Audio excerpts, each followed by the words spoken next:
Let's take a live look from Sky 2 as rain moves through parts of the Southland tonight. This is the Hacienda Heights area. And Sky 2 also flew through rain in Marina del Rey about 1 hour ago. Pasadena also seeing a little wet weather tonight. You can see the raindrops there on cars and streets. And it also came down at LAX a short time ago. This is video posted from the runway, and raindrops also fell on our LAX Skycam. But it has been dry in the Holy Fire burn area so far. Neighbors there are still on alert tonight, however. There are stacks of sandbags, K-rails, and freshly dug trenches in Lake Elsinore neighborhoods as well. This is the first time since August that possible mud flows from the burned terrain has been a threat. We are getting a 6-inch pipe so we can get enough water just to go through, because it can build up really quick. Yeah. And we don't want any water getting inside the house.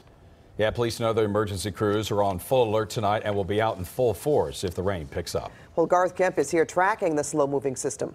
Yeah, Garth, what areas are going to get hit tonight? Well, we've been watching it stall off. That's what's happened all day for us. So we've seen it dissipate. We've lost the daytime heating, which is one of the elements you really need with thunderstorm activity. But let me show you what's going on right now. We are getting areas just moving down to our friends in Orange County. And there it is. You can see just right over by La Mirada, Brea, right by the 57 here as well. Just some moderate rain falling here. It doesn't stay for long, but it's around. That's what we're picking up. We've gotten about 1/10 of an inch on average in quite a few spots. Quite a few spots saw nothing for us, but you can see that activity there. Then down towards Lake Forest, Mission Viejo right now, the 133, the 405, the 5, picking up some fairly decent rain right now. It's definitely coming down. It won't amount to too much collectively, but if you get a thunderstorm that starts to build through these areas, that's the problem. We still have a slight chance. This is the front actually moving through the area this evening. It's much more vigorous off to the east. We'll have your complete forecast coming up in just a few minutes. We'll keep an eye on the burn areas for you as well. Back to you guys. All right, see you in a bit, Garth.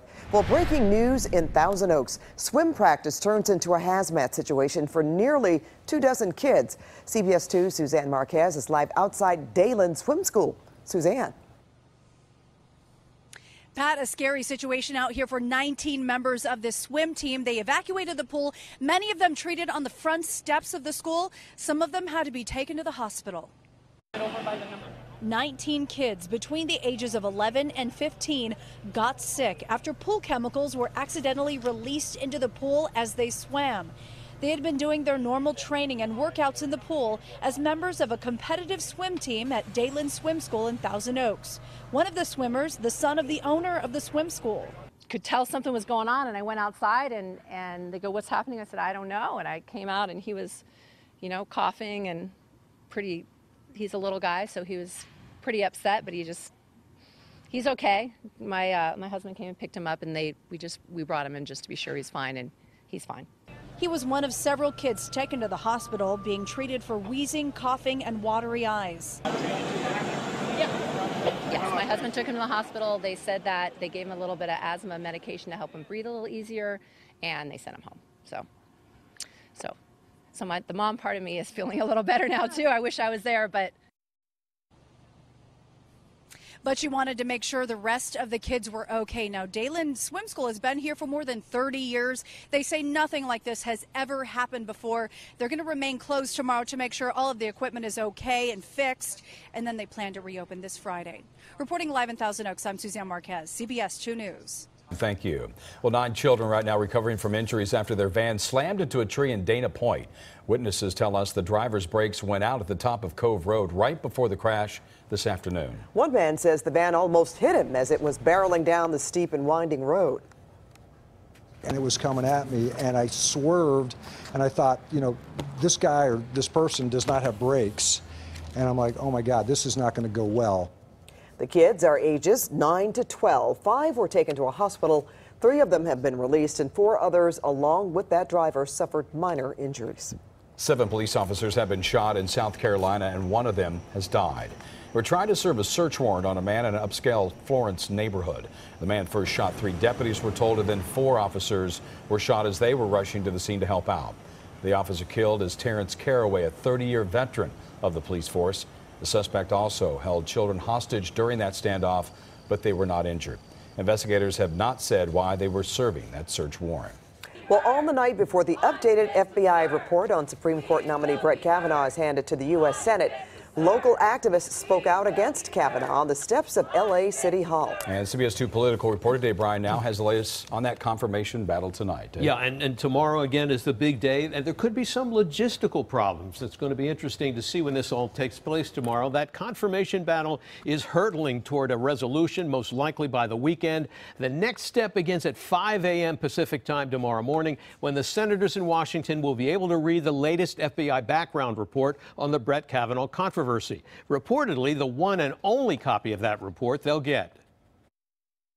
Now senators will have the evidence collected by this additional background investigation for their consideration. Senate Majority Leader Mitch McConnell announcing late Wednesday night that the 5-day FBI investigative background report on Supreme Court nominee Brett Kavanaugh and the alleged sexual assault charges against him will be available at the Capitol on Thursday morning for the senators to read and review.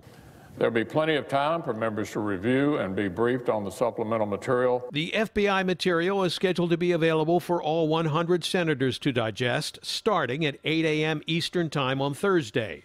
The Washington Post reports senators will be able to read the report in a private and secured room at the Capitol, but only one copy of the report will be available, and the two parties will reportedly have to take turns looking at the information, with the Republicans reviewing it from 8 a.m. to 9 a.m., and the Democrats will have the next hour, rotating back and forth hourly for the rest of the day Thursday and possibly into Friday, when the first confirmation vote may be taken on the Senate floor, with a final vote possibly on Saturday. They'll read it as quickly as they can, but that'll not be used as another reason for delay, I can tell you that. Now, the New York Times is reporting tonight that more than 1,000 law professors have now signed on to a letter from the Times opinion section calling on the Senate to reject confirmation for Judge Kavanaugh. The paper says the letter will be presented to the Senate tomorrow. So there's no shortage of controversy still out there on this one. And I'm sure, well, we'll be watching this for the next couple of days. Yeah, absolutely. And probably longer. Yeah. Oh, I'm sure. Thank you, Dave. Well, simmering racial tension is being blamed for kicking off a brawl at Hoover High School in Glendale. A student caught the fighting on his cell phone, then posted it to social media. Glendale police quickly arrived and put the campus on lockdown until things calmed down, and then classes resumed. No weapons were found and no one was seriously hurt. One person has died after a drive-by shooting in South L.A. Two others were also shot. It happened at 62nd and Vermont. LAPD is still searching right now for suspects. A new lead might help investigators solve the mysterious killing of a father shot at Malibu Creek State Park. Tristan Beaudet was killed in June while sleeping in a tent with his daughters. But now detectives are searching for a man who broke into a nearby business Sunday night, carried a rifle. He got away with some food, then left. Police aren't sure yet if there is a link to the murder, but they are exhausting every lead. Being overly cautious and wanting to follow up on every single lead, they came, and we absolutely appreciate that, to look into whether there could be a connection. Are you ready to call him a person of interest yet in the killings at the creek? No. Detectives say they used bloodhounds to search the campsite near the scene of the murder. A guy pulls over driving a tractor and then he tries to make a run for it. Yes, that wild video just ahead. Plus this. There's things that are in this letter that nobody knows. Another close look at the Kimberly Long case. Many believe she was convicted of a murder she didn't commit. Tonight, our Randy Page hears from someone who claims to know the truth. And have you noticed those high prices at the pump? We'll explain what's to blame. Sky 2 out over Hacienda Heights. There's some light rain falling up there. We'll have your forecast. It's all coming up. And here's a look at the guests tonight on The Late Show with Stephen Colbert.